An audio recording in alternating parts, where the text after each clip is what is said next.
mahasiswa Universitas Primagraha berkesempatan mengunjungi Museum Bank Indonesia yang berlokasi di Kota Tua, Jakarta. Kunjungan ini bertujuan untuk memahami lebih dalam sejarah, fungsi, dan peran Bank Indonesia dalam sistem keuangan nasional. Pernahkah kita membayangkan bagaimana uang yang kita gunakan setiap hari bisa tetap stabil nilainya? Atau bagaimana sebuah lembaga bisa menjaga agar ekonomi negara tidak goyah di tengah krisis? Jawabannya ada di Bank Indonesia. Dalam kunjungan kami ke Museum Bank Indonesia, kami menelusuri jejak sejarah dan peran besar bank sentral ini dalam menjaga kestabilan ekonomi Indonesia. Dari uang kuno hingga teknologi keuangan modern, museum ini membuka wawasan kami tentang dunia perbankan dan moneter yang selama ini jarang kita perhatikan.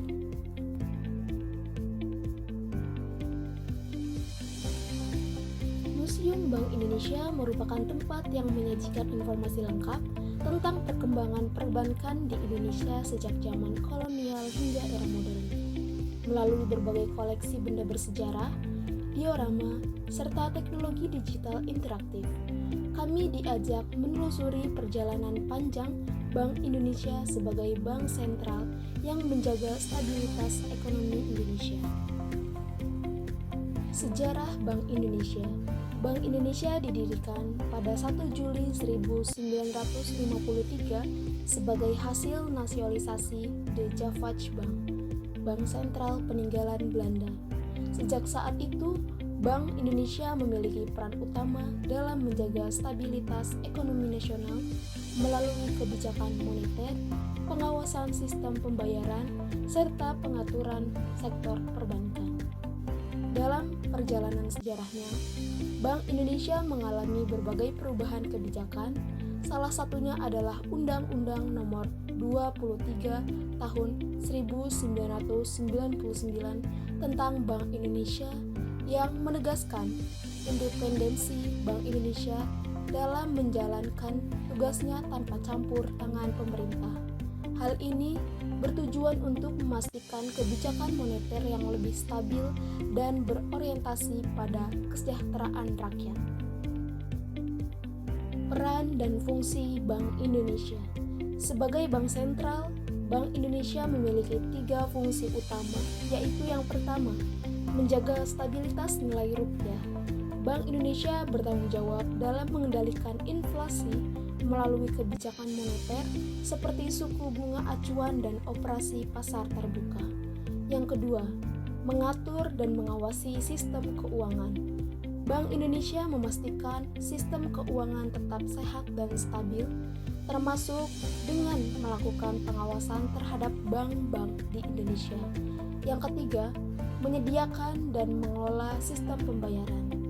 Bank Indonesia mengembangkan sistem pembayaran yang efisien termasuk dalam era digital dengan sistem pembayaran berbasis QRIS atau Quick Response Code Indonesian Standard.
1953 sampai sekarang.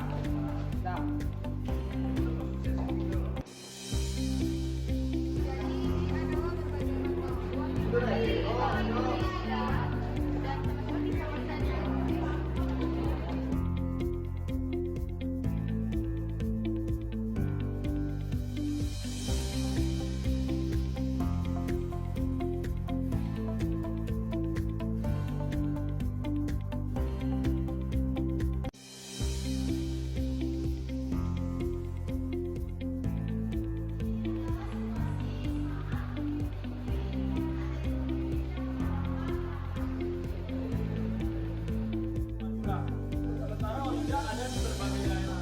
Fungsi Olinda itu adalah untuk menggantikan mata uang Belanda yang waktu itu beredar. Mata uang Belanda itu ada tiga, apa aja?